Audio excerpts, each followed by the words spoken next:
and I'm just there in first class for the first time ever. I'm abusing every type of service. You have to, because you're never gonna be back again. Dude, Chances see? are, if you don't do it now, you're gonna miss out on the whole experience. Exactly, dude. They were like, "Would you like a grilled cheese, some osso bucco?" And give me both. I swear, I was like, "I want both." I And can the have soup the osso bucco in the grilled in cheese. the grilled cheese. And then I remember the guy next to me, because it was like a slow build. The guy next to me is like, he's from the UK. He's going home.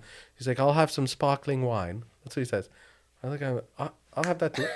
All of a sudden, you start changing your accent. I'll have some Yeah, sparkling wine. that's it. Dude. And then eventually it was just like, "I'll have some red wine." I'm like, "I'll have red wine." And then it became like, "I'll have red wine and a gin 7." And it was like, it was becoming like that. So I'm like getting a little like tipsy on the plane, eating grilled cheese, watching Goodfellas. And like, dude. Dude, this sounds like the best fucking ride today.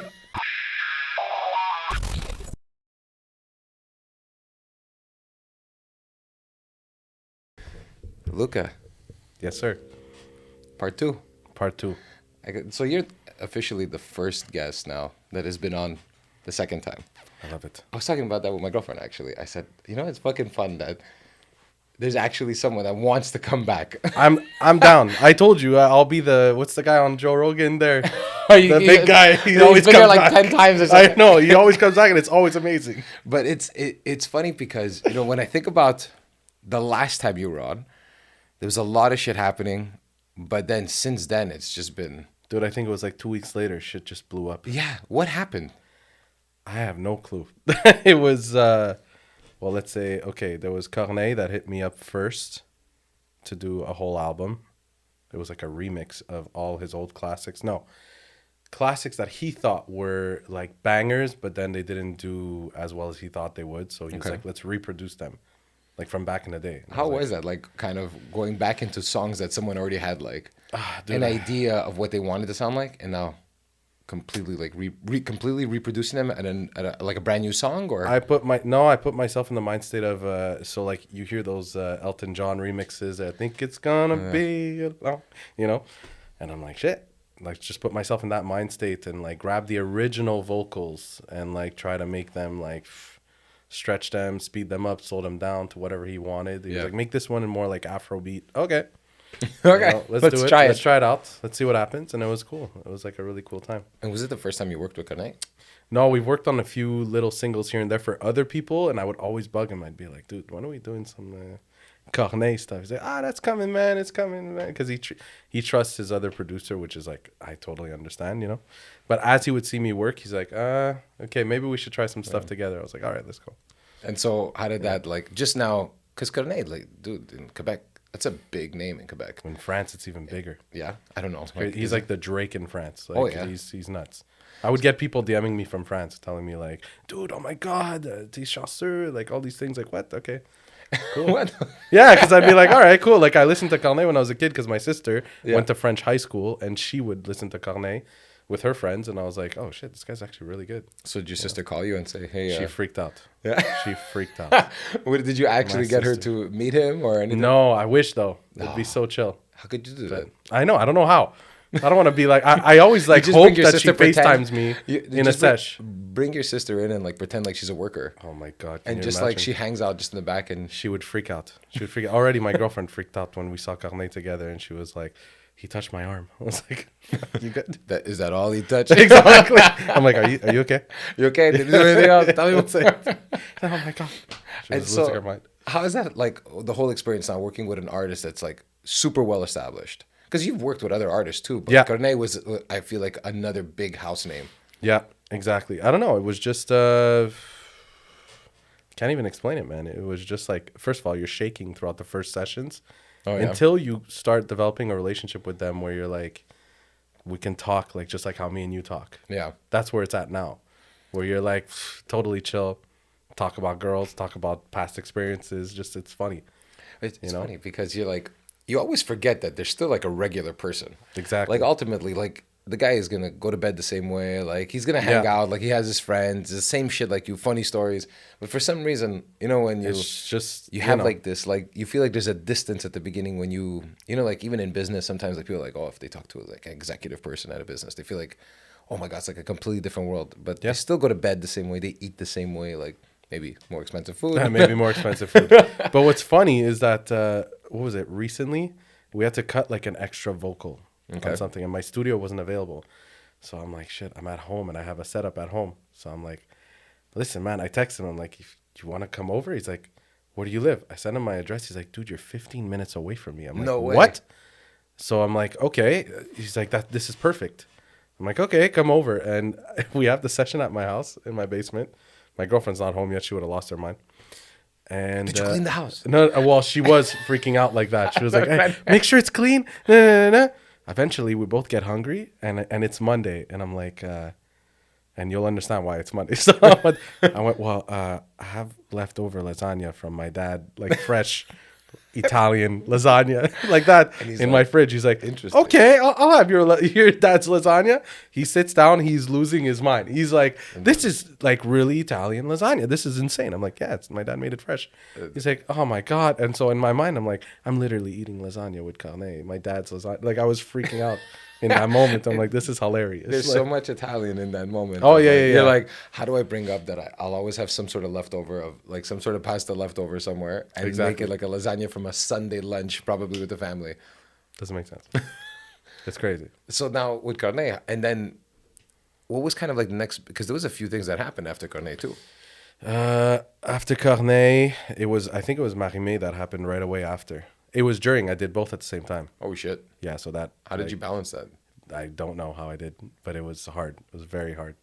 Because Marie Mai was like almost every day for 3 months, but it was short sessions. She doesn't do long sessions. You know, she'll be like, we'll do 4 hours here, 4 hours there, and then she leaves. She goes picks up her kid, and then that's it. So, but Marie Mai is like, dude, like legendary in like Quebec setting, like on the rock side, on a bunch of stuff. So that's another big name here in Quebec. How are these people? Are they contacting you? Yeah. Like, what's happening now? What's switched? What happened was that I saw Marie Mai at an event. It was with Universal Music at Planet Studios. They were doing this huge event for like a UNICEF foundation. So it's a bunch of Universal artists, and they invited Marie Mai as well. And it was like, oh, sick. And she's doing her makeup. And I just kind of looked at her and I gave her a head nod, and that's it. You know, nothing more than that. Next time she comes back to Planet for another sesh, and the coordinator, who's like a super close friend of mine, Serene, she's like, hey, Luca, Marie Mai, it's kind of Luca the Producer, just like that. I'm like, what the fuck are you doing? So I look at her. I'm like, ben oui, on s'est vu. I totally made it up. Yeah. I said, ben oui, on s'est vu. On s'est vu l'autre fois avec Universal. T'étais ici, on s'est parlé comme vite, vite, mais that's it. She's like, oh, ouais, toi, t'as travaillé avec... And she names drop this girl, Lily, that I worked with. Oh, Liliane DiFrancesco. yeah. I went, oh, shit. I'm like, yeah, and I like freaked out. She's like, oui, j'ai entendu la tune. Oh my God. She's like, I love it. It's beautiful what you do. We should definitely work together sometime. I went, oh, sick. Months go by. Yeah. And you know, you're like, oh, okay, yeah, it's the exactly classic. Yeah, we should get together for a drink, you know? And then exactly. never And ends they're up like, happening. all right. Months go by, and I'm with my girlfriend, and we're totally defeated looking for a home at the time, looking for houses. Isn't that like the worst feeling? It's the worst When feeling you're in the searching world. for real estate, like to buy either to rent or and you just don't find shit. Dude, we were in front of a house that we were looking at, and we looked at it, and we're waiting for the other real estate agent to come in and, like, you know, open the door and this and that. And we're looking at the house. We're like, well, this isn't the one. Like, you know, and you're just in front of the house. You're like, it's not the one. You We'll know. go in. We'll go in. We'll do the thing. Dude, it was behind. Sorry, your backyard was the 20, the highway. Oh, dude, no way. I know. So all I kept No hearing way. was constantly, No right? way, So man. I'm like, no. This isn't. I knew it's not it. You walk in the house, everything's beautiful. It's brand new. It has to be, or else why the fuck would anybody buy it? Exactly. So I'm like, okay. But we're waiting in the car for the other real estate agent. And we're looking at like some funny stuff on TikTok. And then all of a sudden, ding, Marie Mai just DMs me. And I freeze. And my girlfriend freezes in time. And we're like, is she serious? It says, hey, we should totally hop on a FaceTime sesh, like not a sesh, but a FaceTime thing together and just talk and just get to know each other and just kind of see where we can take things or whatever for a session. Yeah. Sure. And so I prepped a bunch of ideas that sucked. Oh my God. I was so in my head. Why? They were I was like, I want to do something pop, but like easy. And I was just making terrible ideas. Is that what you normally do? Like, let's say somebody wants to meet with you. You're coming in already with some ideas. Some ideas, something Yeah. like that to start, or even just song starters. I don't make a full beat because what's the point? I'll just do like a verse and a chorus. That's Okay. it, you know? And here's the idea. But in this one idea, I started mumbling it. like I had a melody in my head too, and so I was mumbling everything on top of the instrumental I made, and I sent it to her. I never do that. I just sent it to her. She's like, we're definitely doing this on the sesh. So we kill one song like day Wow. one, 4 hours. From a Kill it. mumble. Yeah, That's amazing. just kill one song. And then she's like, okay, wow, what a sick session. She leaves. I get a call from the management a few days later. They're like, how would you like to take on the whole album? That's how comfortable she Wow. was. Holy She's- shit! From yeah. that one song. She knew, she felt that she said she hasn't felt that comfortable in a long time with a producer. And she's like, I have a good feeling about you, so let's do this together. I'm like, all right. What was it about that tune that you mumbled that you felt so confident enough to send it like in such a rough format? I don't know. I was just like, this feels right. I was like, this kind of feels like it bops. It's cool. It's pop. It's like I could only compare it to like a Taylor Swift kind of like happy pop vibe. And I'm like, oh, this could work, and it felt like it could work on the radio. So I Yeah. sent it to her, and she was just like, yeah. And it's a pop tune. When usually it's like it's Marie Mai. Maybe she wants to go rock, this and that. Yeah. Maybe she wants to bring back her roots. And I was like, no, just a good song's a good song. So let's Yeah. see what happens, you know. And she liked it. And then we went on the rock side, which is like the first single we just dropped. Yeah. What's it called again? Noir sur Noir. That's it. That's it. And Yeah. so that one now, like, why was that one? So then you end up after that first tune, you guys record. She calls you back and she's like, "Dude, Yeah. I want this to happen." Like while her manager calls you back saying, "Okay, let's do the whole record." What's the whole process like when someone hires you for a record and not a song? Well, then now the anxiety of I got to make ideas went on overload. So I went, okay, I got to make a bunch of ideas. And instead, what was funny is I think I just realized it now. I made a few ideas and maybe 2 or 3 stuck, but most of the songs happened in the session. So it was like, okay, what are we feeling right now? And like Noir sur Noir, I remember listening to this new Shawn Mendes track that's not on the radio. It just, he popped it on Spotify. It's a rock track. It's like perfectly in between pop and rock. And I was like, yo, like this is insane. It sounds sick. And I'm like, we should totally do something like this. So I showed up to the studio with this idea. I was like, yo, we need to listen to this, kind of be influenced by like just the direction. And then we did a song. And it like she started crying. I remember when she cut the vocals, she was like, I haven't done like something like I'm super proud of like this in rock Wow. in so long. And then she's like, this is the first single. She knew. And I knew. I was like, this is going to be good, because she was like saying how it's going to give the old school fans of hers like that little wink, like, hey, I'm still around, you know? Well, it's funny. I find as an artist, it must be, you have all these fans for so many years. And there's an expectation of like who you are now as an artist. Yeah. And so you kind of like, I remember the time when like Metallica was coming out, like with the loads and the reloads, and they kept on going like, and there was all like the old fans that were super pissed. Yeah, and like of course. they weren't fans anymore, and like all this stuff. And then they kind of came back, and I found like Death Magnetic kind of brought back like Definitely, what yeah. a great album. Yeah. But it was like that idea where it kind of like finally mixed the two worlds of old Metallica and new Metallica together. So as an artist that she's been around for like what almost 20. I was gonna say 2 decades, right? Yeah. There's a bunch of fans that have been there, and maybe there's the disappointment of some stuff and all that, Of and now it's course. like kind of combining like because it's who you are. That's what I'm trying to. But I'm you're trying growing to do. too at the same time, right? So you don't. Yeah. You're not the same artist you were 20 years ago. So how do you kind of help bridge that gap for that person? That's the thing, and it's like it's super tough. Like I remember on this, what we decided to do was to go in different styles for every song. Oh shit! Every song we're gonna do. I told her we should do a ballad. We should go into the EDM world. We should go into like some stuff that's like dirty, like dark pop, and stuff like that. Just do it where it's like we don't care. We just don't care. Because to her, it's like, what do I have to prove? Yeah. What do I have to prove? I just want people. She wants to. She's at a point where it's like, I need to make music that I'm proud of, and that's it, and that she wants to vibe with. And she now told me recently, she's like, let's drop in whatever order we want because I'm super proud of every song. She's like, That I'm must be an happy with amazing that. feeling when you Yeah. feel that way. Like you don't feel like some of them are the fillers. No, exactly. You know? No.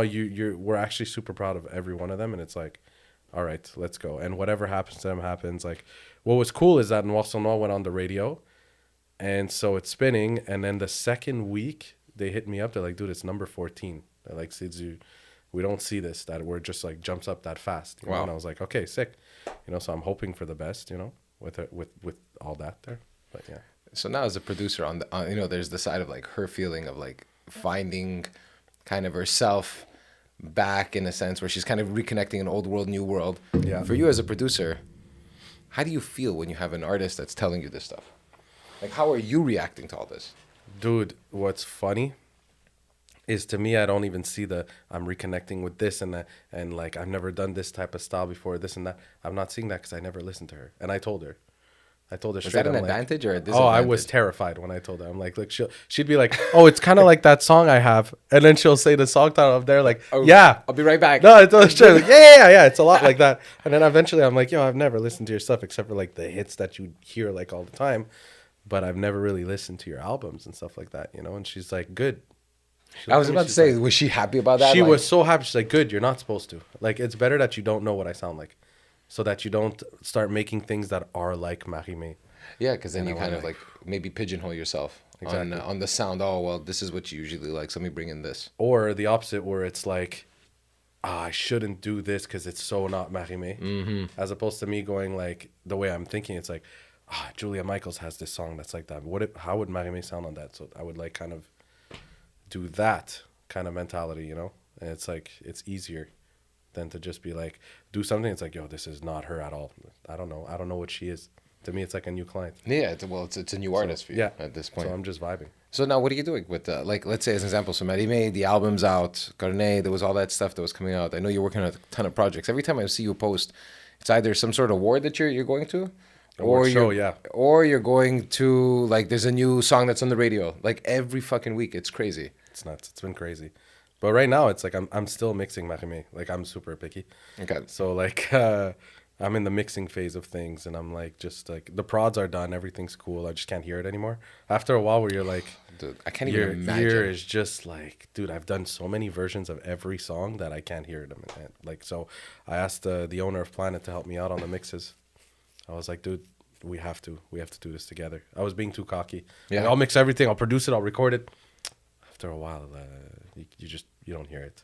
But so what do you do in that point? Like now you're like, I can't hear this song anymore. How do Yeah. you, like, what was it that made you finally say, I need some help now? I would start sending like mixes, and Marie Mai started going like, I like this, but Luca, did you hear what you did in the bridge? I said, what are you talking about? It's like the vocals are blaring in the bridge. Like the volume is insanely high. I'm like, I did not notice that in the mixing. Like, I didn't notice at all. Okay. And then she'd be like, okay, mais c'est correct. You could just bring it down. It's all good. And I'm like, yeah. And until I went like, I don't hear this anymore. Like, you know, when Yeah. you're just making moves, and you're like, oh, it's sounding good. No, you don't hear it anymore. So it's just like, you need the help. And then when you get the help, which is cool now that we have this technology, you can A/B the new mix versus your mix. And then you hear the difference. Oh, shit. You're like, okay, so Dan at the studio, he'll play his mix. And I'm like, okay. And in my mind, I'm like, it's not too far off. He plays my mix, and I go, oh, shit. And he's like, no, I didn't do too much. I'm like, you did a lot. I could hear that. And he's like, no, dude. I just opened it up. Just leveled out things. Everything's cool. Okay. Tries to make you feel better, but no. Yeah. I So can hear now, it. if you had to talk to yourself like 10 years ago, Luca, would you have been able to ask for that help, or would you have felt like, 10 years ago, oh, no, I had too much ego. yeah, I was going to say, because No. I'm thinking to myself, like, for someone to be cool enough to realize that, oh, fuck, I fucked up. Because what I heard when you said, you sent it to her, and she's like, dude, did you hear that vocal? Yeah. And a lot of people would be like, oh, man, oh, fuck.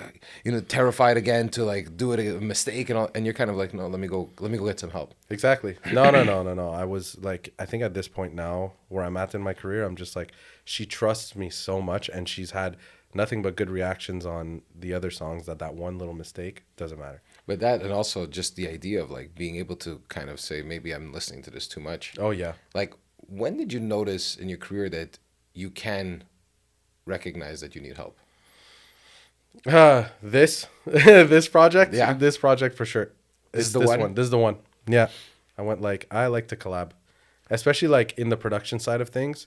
I kind of stopped and said, I don't want to be the only producer on the project. So I got help from a few friends, these guys that are in a band called Clay and Friends. Oh, yeah, They're I've seen a amazing. lot of stuff. On Dude, them. they're sick. They're on fire. They're on playing fire. shows filled with people. Yeah. I follow them, and I'm like watching the clips. It's insane. Dude, Some of the they're gigs they're playing. funny guys, and they're like Yeah. the nicest guys, and they're incredible musicians. So I asked Pops, who's the guitar player, and Adele, who's the drummer, but he's actually like the beat maker. Like he'll play drums on a pad live, which is cool. That's their thing. And I just asked those two guys, and we got together in the studio. And I said to myself, like, what would it sound like if we were in the studio together? Yeah. And it was like we were just like big powerhouses. Like it was just like, let's go. Like we made like crazy, weird, like dark pop, and it worked. She loved every minute of it. You know? That's awesome. So Yeah. why those guys though? What was it about those guys that made you say Because I they're like the ones I wanna- musicality of them. Yeah. They're cool, and I'm like, it's not that like they're super musical, but like we can find an in between where we can talk about music but not go too nerdy.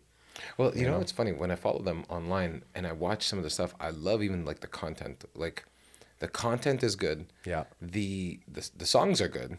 Their live performances are great. They're out of this world. I'm looking at this stuff. I'm like, how the fuck did I not hear about these guys? I think I followed them because of something you had maybe posted of them Maybe. a while ago, whatever it was. Because it's almost like maybe a year. So roughly maybe like Yeah. even after.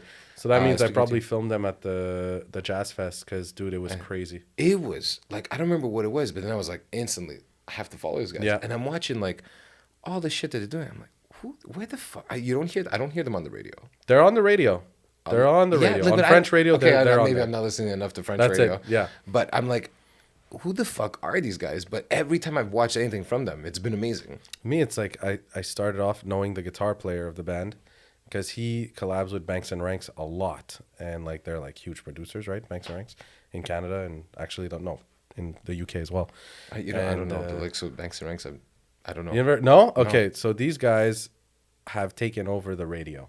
Oh, yeah. Okay, like they're like They're like those, from the 60s. Like, who was those two writers there that they wrote Oh my like God. every song in the 50s well, and 60s. Smokey Robinson for sure. Yeah, but there was these two guys, like they always Yes. like together. Dude, I can't remember that. But I they're can't every remember, like but yeah. hit in the 50s and 60s, it's these guys. I can't even. Well, imagine how basically, much that's money what's they made. happening in Canada right now. Like Banks and Ranks is all over the radio, and I'm glad, super proud that we work together on a lot of stuff now. Okay. It's insane, and we became super close. And these guys, like, they work with Clément, who's the guitar player. That guy Pops, I said, he works with them all the time. And I was like, yo, like, let me get like a feel of this guy in a session, see what's up, and we just vibe like super well.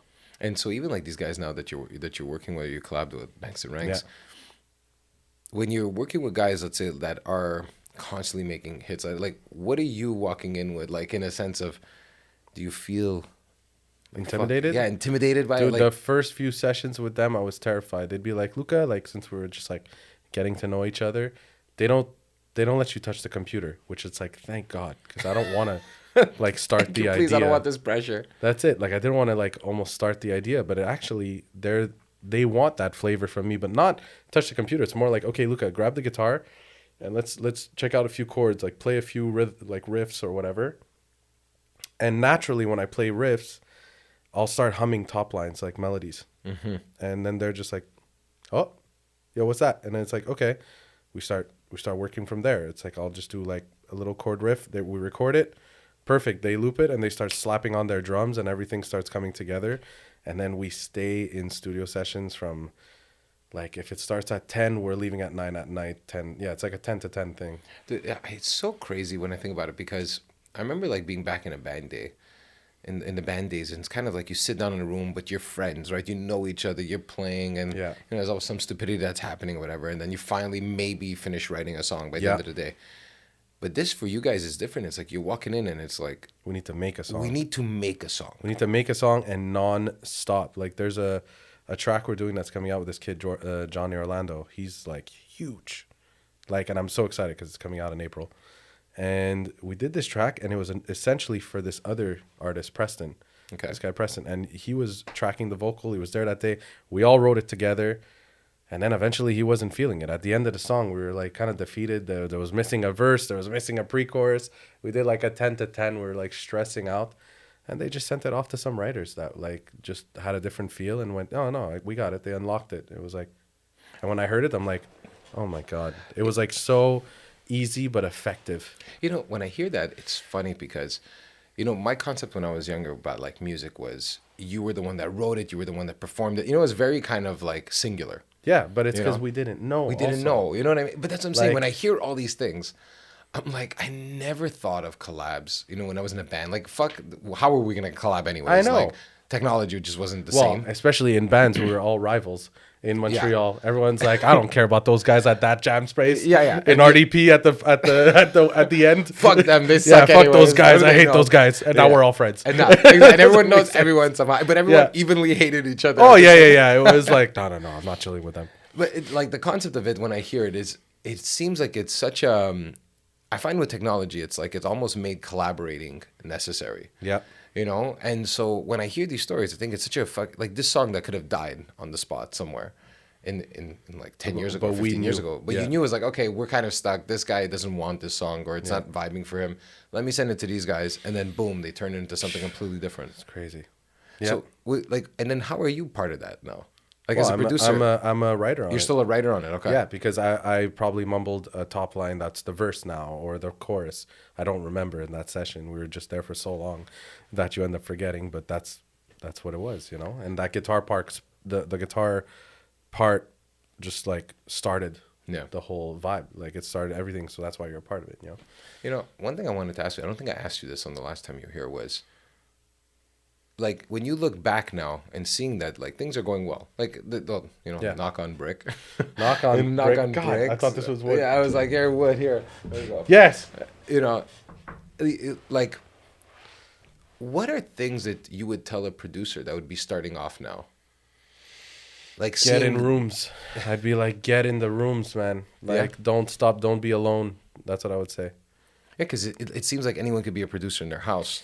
Yeah, but trends are starting to kind of fade because back in the day, not back in the day, I'm going to say like 3 years ago, 4 years ago, everyone's like, yo, everyone's a producer. Everyone's making hip hop beats. You know, it's because it's entry level production is hip hop stuff. No offense to the hip hop world, but it's not that. It's just like, it's a really good type of music to start learning your tools and stuff like that. And then you could branch off and start doing some pop or even like some easy pop like stuff, you know, and then EDM, which is like a whole different like body of production. It's hard, you know, but It's funny because it almost feels like, from my outside perspective, it would have been the opposite. Literally everything you said.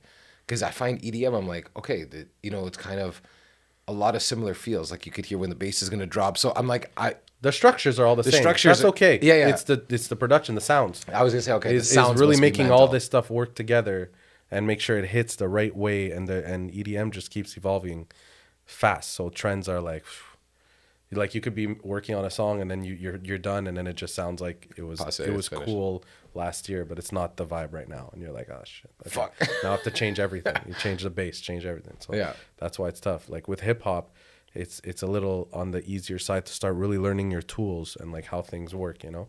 Yeah. So that's why everyone was always saying, oh, but everyone's a producer. Yeah, but they're making beats and they're like, you know, but it's to take that next leap. So what is that next leap? Like You when got you're to looking start back doing now, different stuff. You have to start doing different, or else you stay in a box. And then people are going to start coming to you and just say, oh, I'm going to go to him for that. Yeah. Were you getting that at one point? No, but people do say that in my prods, there's a sound that I give off. They know when it's me. Mm-hmm. And Like, it's like, what's the sound? I don't know. I've literally thought it was me just distorting things the way I do. I'll make weird synths that are not like the ones that you typically go for, but it's because I'm using like a sample that I'll make and I'll turn that into a synth. It's like, I don't know. It's I've had Banks and Ranks tell me, no, dude. Like you put your personality in it. Like we hear when it's you. We know it's you. And it's like, oh, cool.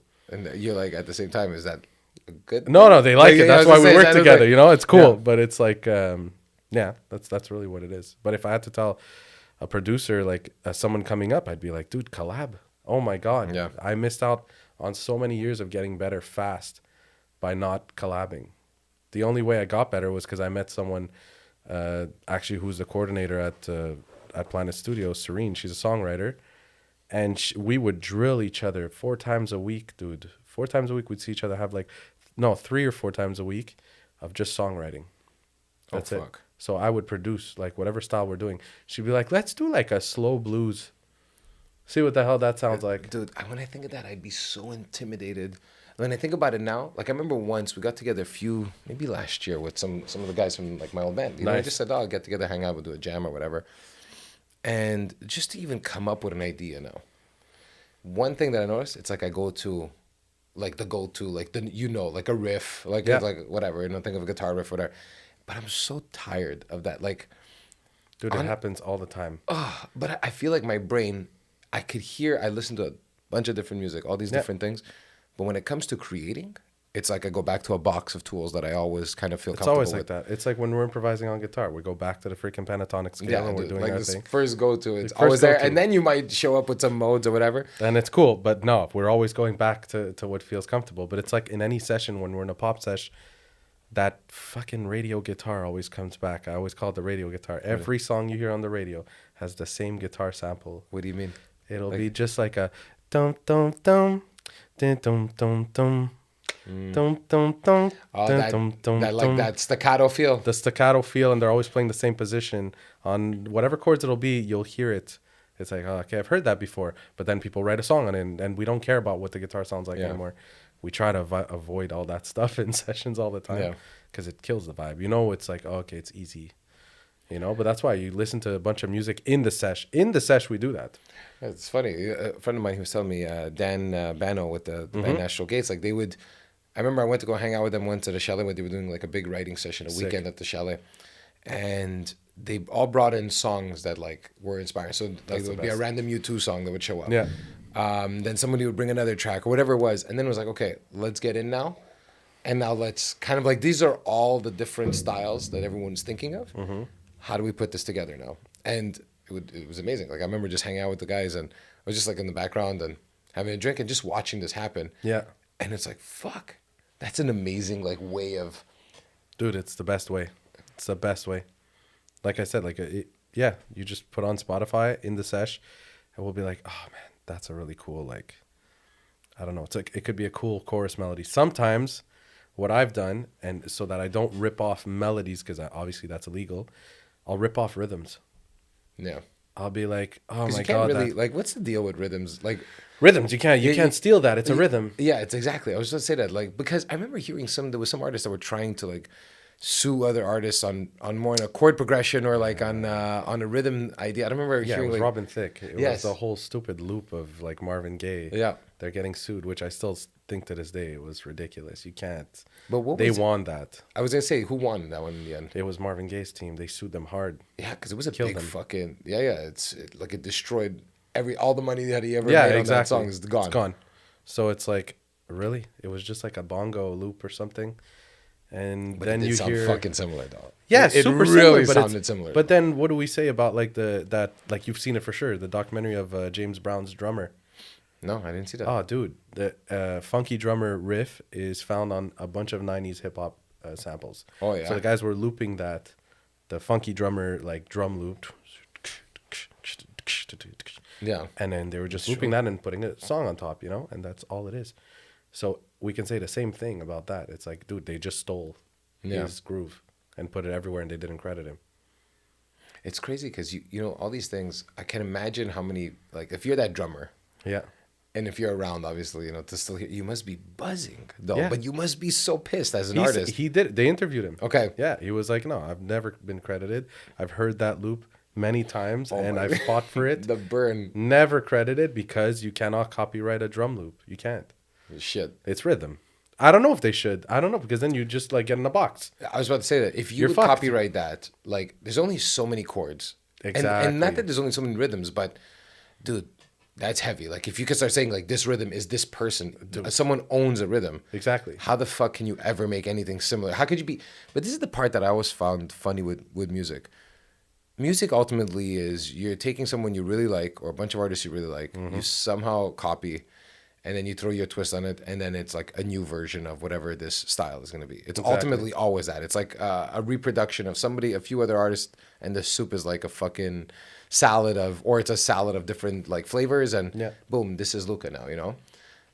How do you, when you're doing this, like, how do you, I remember I used to have this problem, like, oh, we'd write something, and I'm like, oh, fuck, it sounds too much like this. Like, how do you stop that from happening as a producer? I literally will be like, yeah, but the vibe is right. Like I'm gonna be like, okay, but like let's worry about that guitar part later. Let's just write the song. I was in a sesh recently. Actually that's what happened.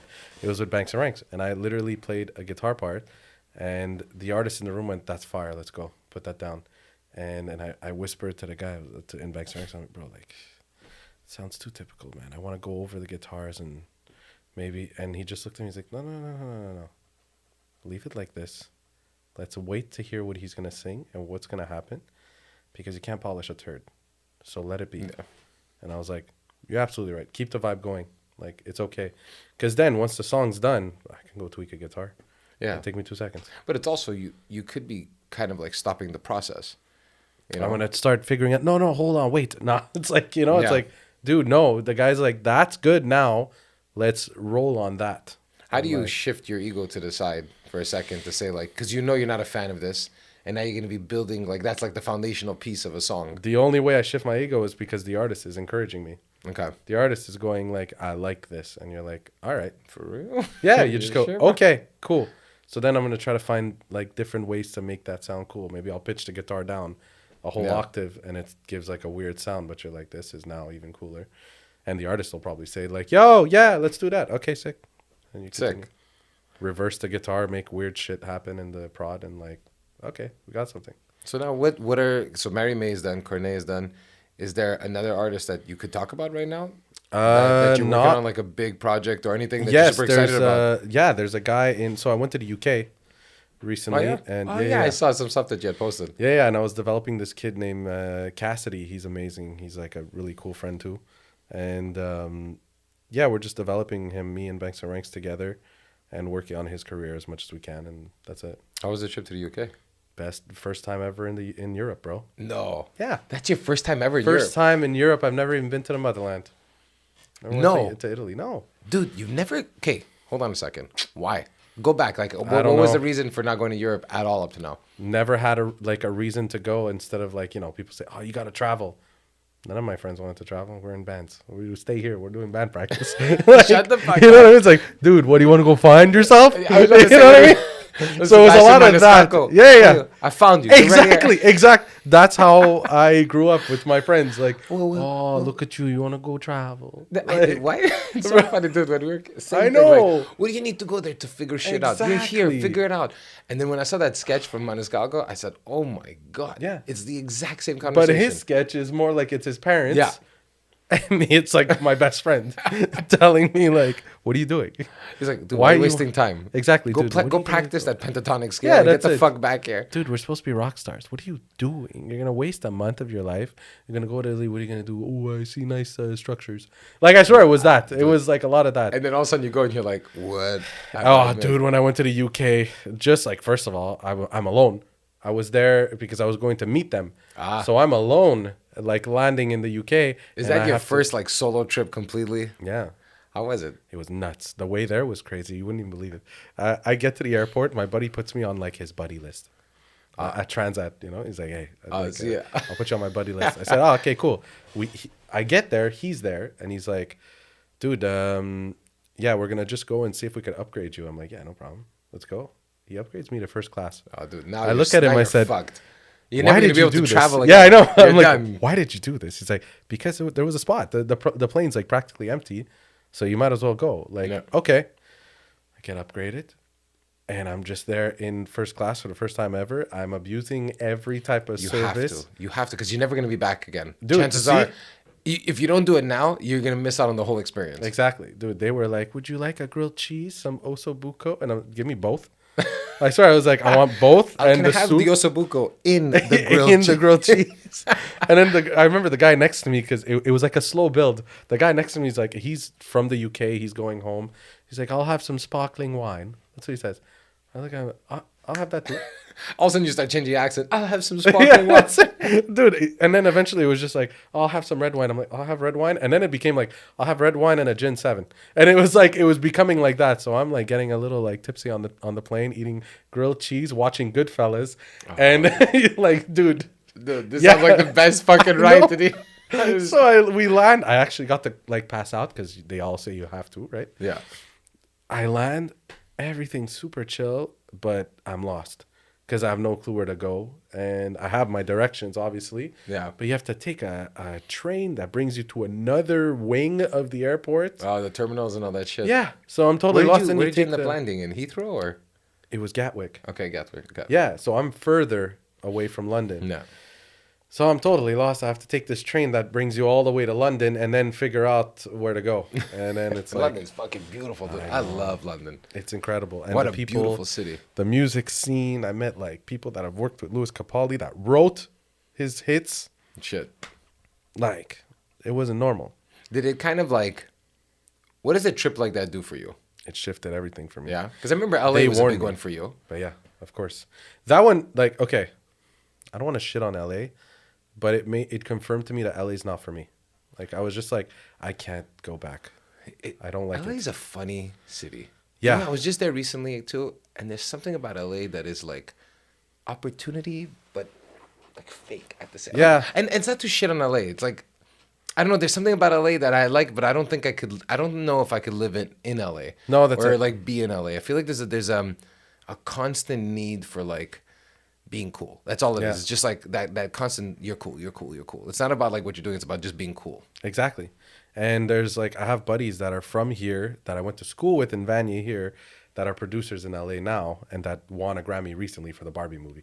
yeah, shit. it's crazy. That's It's crazy. These guys, like, phew, they just like did the whole shebang. They moved there. They were But the broke. contacts They- and everything though must be Yeah. sick in Oh LA. my Dude. God. Like I'm like everywhere you so- go, someone's a fucking actor in a movie, Yeah. a producer, a director.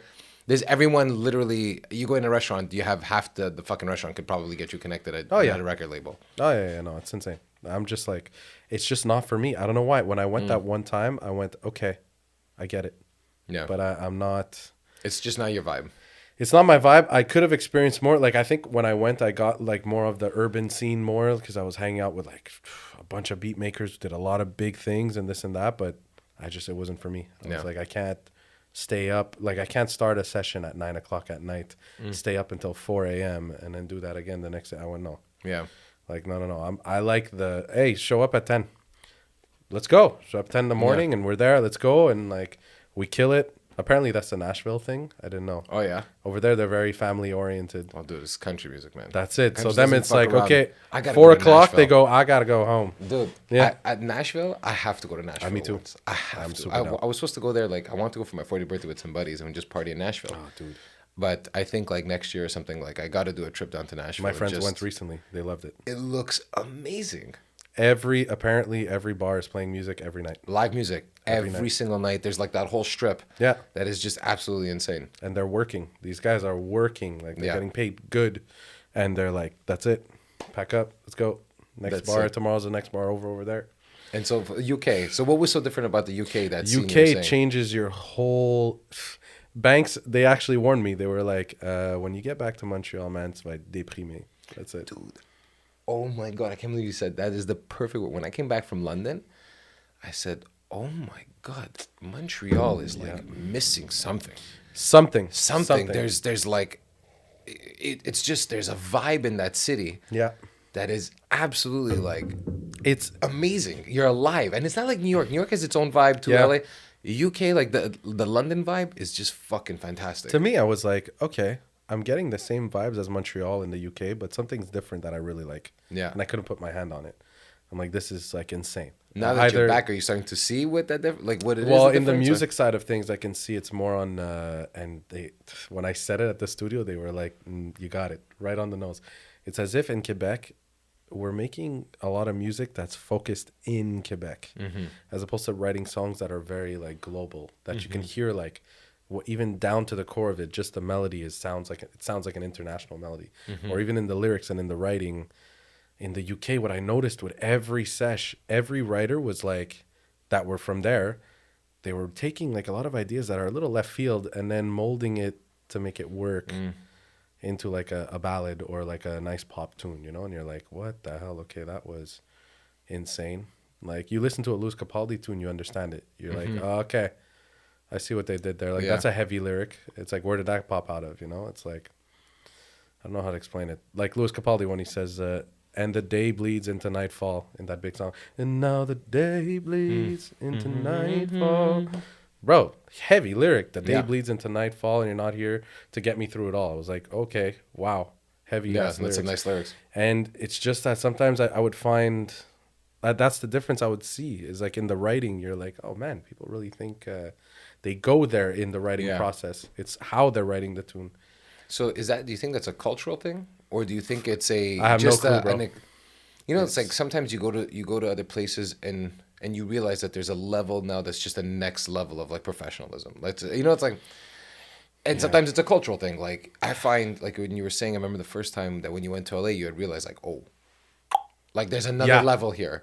So it's producing, but it's producing at another level. Yeah. The UK, do you feel like it's that other level plus a cultural like European thing that makes it also stand out to you? That was, I have and you've no never been, clue, right? bro. So it's kind of It's like something brand new for you. to me, I don't know. I'm just like it's like a pattern I was seeing with the writers. I'm like, my God, these guys can write like it was just like a whole different thing. It was just it's so hard to explain when I'm in the studio session. I'm like, okay, you really just see it as like, all right, these are incredible ideas, and it just Yeah. doesn't know. I don't know how they, what it is. I don't know. It's their sound.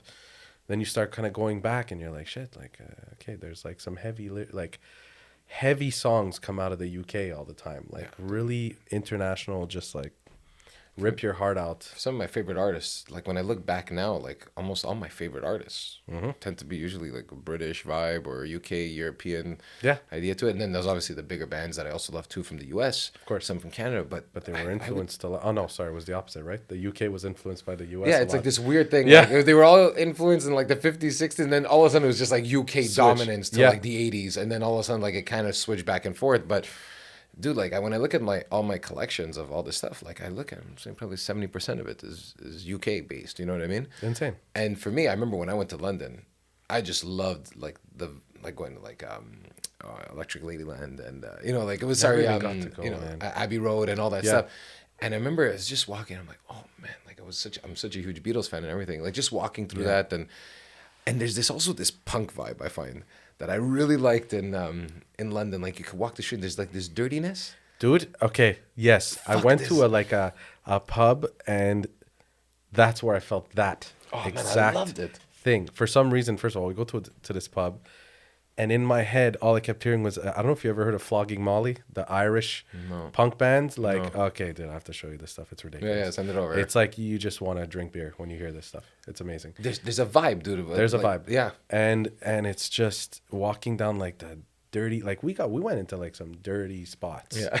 It went like it was bad, and like people were like, "Yo, guys, hide your watches, hide your this and that," like, and it was just insane. We had a blast. Everyone just drunk off their ass, and you could tell they all got off work. Dude, They all got off work. cassettes Yeah. in London are for real. Yep. Everyone is there, from the businessman to the punk rocker, and everyone is getting fucked up in a pub. Mm-hmm. Every pub is jamming every day of the week from 5 to 8, and then all of a sudden, like it really calms down. Like you see, like everyone I found for me, like in some pubs, like it would just empty out at like 8, 9 o'clock, and then you're like, what happened? And then there's like a whole other party thing like happening. But every pub after work is filled with people just like, fuck it, we need to go have our drink after the day. I even heard people from the beginning of the day. They're at the pubs having one beer to start the day at 9 o'clock in the morning or 8 o'clock in the morning. It's next They're level. chilling. It's next level alcoholism. They're smoking man. cigs, and I know, but It's to them next it's like level. they're chilling, and that's it. That's their day. But it's the culture. It's Yeah. like it's just part. I find it's like even in Montreal, like the wines and like the joie de vie idea. Yeah. Like you go to Toronto, it just doesn't have that. Like I love Toronto. It's like it has so many other things that I really like, but there's a certain Yeah. like pace I feel in Montreal that it slows down the pace a bit. Like enjoy Yeah, life. Toronto's intense. Yeah, Toronto, dude, it's nonstop. Super intense. Nonstop. It's a non-stop place. But so the UK, how long were you there for? I was there for a week. 4 days. 4 days. That's it. Dude, so you had this like revelation now for Yeah. Europe? I'm like, I love it. I told my girlfriend, I'm like, if I had to choose, I'd love to live in the UK. Yeah. Just be there. It's nice. But it's so expensive. Everything is expensive. Everything. Dude, just It doesn't make sense. even just bringing your money there, you're fucked. Yeah, I know. Yeah. I had the first day I landed. I'm like, I was dead. I'm at the Airbnb. I have to catch up on some sleep, but I'm starving. I Uber Eats pasta because I'm like, they have to make it good. You I go mean, to we're London right close. and you Uber Eats pasta. Yeah, because I was like, they have to make it good. They have to. They have to. No. No, it wasn't not that so great. good. It wasn't that great, but it was satisfying still. I was like, okay, fine, I'll accept this. But yeah, that's the one thing though. They have good food spots. You just have to find it. Too many people are Yeah. like, they're bashing the food in the UK. Dude, You ever go to a pub and have fish and chips? Yeah, but It's like it the has to greatest be thing. food like Indian food in the UK is amazing. Yep. And like the fish and chips and all that stuff. I didn't have a pasta in I London. tried. I went for pizza the other day, and I was like, shit, it's Fuck, not bro. the other day, but when I was there in the UK, I was like, really? Come on, man. Like, it doesn't make sense. So now, what UK like done? What was kind of like the takeaways for you when you came back? The takeaways was just like, it was really just about focusing on the song Yeah. more than anything. Now I'm in sessions. I don't give a shit about what's on the screen. Like, I don't care if the beat sounds crazy and it's super inspiring. Usually when we just like lay down some nice chords and there's a melody, the artist is right away in it. Yeah. They see the end. That's the best feeling. It's like when everyone in the room sees the end, the finish line. Yeah. When we see it, we already know what the end goal is. We already know. It's like it's there. Let's just get there, and that's it. Like we don't care because they know I'll take care of the prod. I used to be the opposite. Like let me just make it sound like really crazy. But when the song is there, Yeah. it's even easier for me to do that. A bad song is the hardest to produce. Dude, I can't imagine working on a song that like is a not a bad song, but you just don't connect with it or whatever. Or maybe sometimes it's fucking just a bad happened. song. You know Yeah, what I'm saying? it's happened to me a Like, lot of times. How do you disconnect from that? I can't. I literally. Yeah, it's like, I can't disconnect. It's like it's the fly in the room. It's Everyone knows literally- that. Yeah, I'm there. I'm producing, and it's like it's still. It's like nothing is gonna work. I can't. Nothing. So what I do you do at that point? Like you just I still just- finish the song, or do you kind of What happens? start talking shit and to try to like change the direction of it? No, But- I have tried, and I've done that successfully. yeah, Where I'll be like, "Hey, listen, I don't feel it yeah, anymore. Send it to another producer, or we continue it. Like we'll send it to another writer. I'll take out the vocal, and we have a cool instrumental. Let's just send it to a writer and see what they do. You know, I'm curious. I did it to Marie Mai. I said, did anyone ever tell you, "Fuck you, Luca"? Like I can't believe. Like, did anyone ever get mad at you? No one got mad, but there was one artist that went like, "I'm putting my foot down here. I like this song a lot, and I think it's cool." And I went like, "Okay, cool. I'm still gonna stem it out for you, and go finish it with another producer." I said, "Pay me half," and just like, Yeah, I have to disconnect from it because I don't. And what's funny is that the day that we made that song, I was violently sick. I said, "No, I'm going into the studio. I'm going to be fine." And I went in and I was on autopilot. I said, "Yeah, you like that? That's good." And I was on autopilot. I'm just doing the whole instrumental. Everyone's liking it in the room. And I remember getting up and just being like, "Okay, guys, like, sorry, we have to end the sesh. Like, I really have to go home. Like, I'm not feeling good." But they all liked what was there. And when I went back to listen to it, I was like, I hate all of this. I was like, okay, I didn't hate it, but I was like, like it's not what I would have done. Yeah. Or I would have called shots on, you know? And so I just said, you know what? I think you guys have to like send this to another producer to finish it because I can't really do it. It's not my vibe, and it's nothing against you and this and that, and because we've done multiple songs together. Yeah. And it's just like, I hope you understand. They're like, "Dude, thank you for your honesty." A lot of people would have just said, take the money and leave. You know, Well, that's I'm like, I can't. you know, do you find like I don't know if because it's hard to find a lot of people that will say like, you know, fuck the money. Like there's gonna be other places to make money. Yeah. You know, but I feel like sometimes you hear a lot of times, do it, you gotta do it for the money. And I'm like, dude, but if you fucking hate the process. I know, but and you don't, sometimes, like- bro, it does happen. It does happen where you're like, it's the season where it's a dead season and you're going to have to, you have to bite the bullet. If it's a song that's like you're not into, sometimes the artist loves it, so you have to kind of go with it, right? So it happens on that season where it's like, dude, you need the cash. But I try to avoid that as much as possible. Dude. And in that scenario, I was like, I could actually avoid this. I can be honest and just be like, guys, I'm not into it. Send it to another producer, finish it off. And then I heard the final product. I'm like, I'm still not a fan, but it's done. And it's like, okay, cool. Like it's done. Nice. Yeah. So I know like we're talking for a bit. Is there something that for you like you're really excited about coming up, or something kind of you want to talk about before kind of closing up things here? I don't know, man. I'm excited coming up. I'm just excited for new projects that are happening, and a lot more label projects that are happening now. And yeah, that's about it. I can't really pinpoint on some stuff, but yeah. What just about excited. traveling? Traveling? No, man. Fuck that. You found yourself. Dude, I got the house with the girlfriend. I'm staying, dude. Oh, shit. Like, yeah, dude. I'm That in shit just got Laval real. and just like, I'm good. Dude, that whole process, was it not like... It was crazy. You know, we moved December 22nd. December 22nd. What the fuck is wrong? I called guys from RDP. We're not ending. I know. This. Don't end it yet. No. I called guys from RDP. I called like people from high school. Oh my god. Yeah. I was like, yo, listen, I heard you have a moving company now. It was more like, hey, bro, how's it going? Like, long time no talk.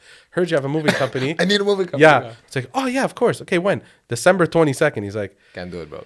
no, he went, okay, it better not be December 23rd is all we have to tell you because it's not going to happen. December 22nd, we're good. December 23rd, all my guys are gone on vacation. You're lucky. Yeah. He's like, that is our last day of work.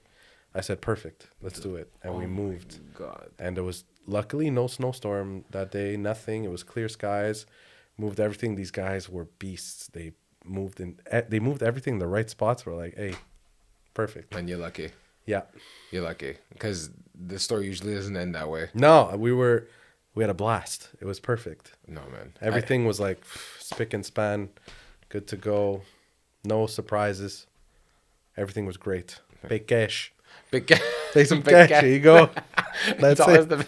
Yeah. There's no tax, right? Yeah, exactly. The Italians are like, okay, yeah, big cash. That's it. It doesn't matter what generation it is. It's always the same fucking story. I know. No, so that's it. Now I'm a home owner for the first time in my life. Yeah, so buzzing a bit. Oh yeah, buzzing. Yeah. I got cool neighbors though. That's what I'm happy about. I have like really cool neighbors. And the neighborhood's like quiet. Oh, yeah. For me, I have to admit, like, there's something with. I guess there's a good and bad about like owning a home. There's the idea of like, oh, it's yours. Yeah. But then there's times you're like, fuck, dude, there's so much shit to take care of, dude. 100%, yeah. It's like nonstop. There's always some shit to do. Dude, I got a letter in what was it? When we first moved in. It's New Year's Day. I get a letter. Bienvenue à Laval from the mayor. What tax did I get that day? Yeah. La taxe de bienvenue. Oh, yeah, dude. So I went, what? Fuck you, dude. And then at the same time, you get this other thing where it's like, we have to count the water, how much you use, and then you're going to pay for an over usage of shit. Hey, I went, all right, well, that's interesting. Yeah. Welcome. Like that. It literally, that's the part that after a while you get numb to it. Yeah. But it's nonstop, dude. There's always fucking something. Nonstop. Always. There's always something that comes up. At a certain point, you're kind of like, what the fuck did I do? Like congratulations. Oh, yeah. But there's no, dude. I have my moments. Like my sink in the bathroom just like broke. And I was like, what the hell? Like, how did that happen? Yeah, and you because the old owners. No, you can't call it's you. Yeah, exactly. So get your fucking fix the problem. Exactly. It was just the old owners. They clean with bad products, and you get all that rust and shit. Anyways, but yeah, that's why I'm like, oh, okay. So you have those moments, but there's something about coming home. You got the dog and the girlfriend, and like everything's peaceful, and it's like, oh, nice. You kind of get away from the noise and shit. Yeah, you know it's funny. But yeah, I find. I hear you. I guess because I'm working from home more often or whatever, you know. You want to get out of the house, but dude, when you enjoy your house, it's really tough. It's really tough. Like you're like, I like being home. Like I like doing my shit from home. I like doing all this stuff. But then there's points where you're like, I just need to see people too, dude. Because then you're like, I'm gonna fucking go crazy. No, that's why I have the studio in Montreal. Well, you always keep the studio there. No? Yeah, I'm not leaving that studio. I have to stay there. Well, see, we were even saying it earlier. Like you just in the studio, you just meet. Just being there, you're gonna meet people. Oh yeah. Or else you wouldn't have never met half the artists that you fucking worked with. I mean, stuff. Yeah, I owe it to like the owner Dan. I've been there since like 2016. Okay, yeah. So I remember, you were saying that even in the last episode. I was there for a long time, so I owe like a lot to him, you know. Awesome, so, dude. Yeah. Look, man, Luca. So you're the first guest. The return guest. Yeah, I'm fucking happy it's you, man. It's really always cool. I'm happy always to be the here. text messages back and forth, and now we finally have a video of the conversation. Well, I have a video. I gotta upload all the old ones. Yeah, I gotta put them up. Like, because at the beginning, are they too far? Are they like? Well, it's I remember because the camera being like, and it's like it's a still like it's one camera, right? So it's tough to give like the dynamic of the back and forth conversation. So you're like just watching this one camera. Yeah. So I'm like, fuck. But I think either way, I think I'm just gonna upload it anyways. Why not? I remember you telling me, bro, watch this Yeah, shirt. I was like, please. The panzarella. I know the angle that you were in. You just see like the little belly coming out, the producer's stomach. Yeah, dude. Yeah. Look, man. So thank you so much for coming back. I'm really happy you came by, and that's it, man. We're always gonna stay in contact. I feel always. Yeah, man. Thanks, man. Let's do it. Hey, thanks for checking out the show. It's been awesome working on this project. And if you like it, tell a friend. And if you want to support the show, you can by 1, subscribing and liking our YouTube channel at the DMW Podcast. 2, you can go to our website and sign up to our mailing list at the DMWpodcast.com. And 3, you can follow us on Instagram at the DMW Podcast. Thanks again for all of your support. My name is Stef, and this is the Dead Man Walking Podcast.